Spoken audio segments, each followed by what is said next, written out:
Hola, que hoy les quería tener un video porque, bueno, soy nuevo en YouTube.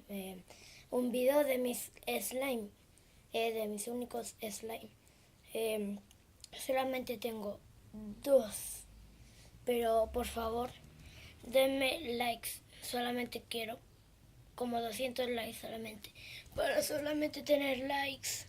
Se los juro. Ya. Aquí están mis slimes. Espérense un poquito. Este es mi slime verde. Veámoslo cómo sirve.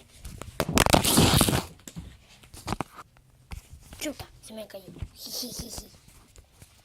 Aquí está mi slime verde. Ay. Bueno, aquí está mi slime verde. Es burbujeante, se tira peos. ¿Sí sabían? ¿Sí sabían que casi todos los slime se tiran peos? Bueno, sigamos con el otro slime, que es el slime azul.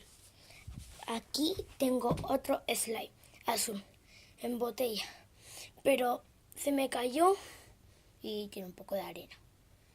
No lo puedo sacar porque cuesta mucho. Bueno, este ha sido el video de hoy. Se los juro, denme unos pocos likes y dejen en la descripción, o sea en los comentarios, cuál será el siguiente video que quieran. Bye bye.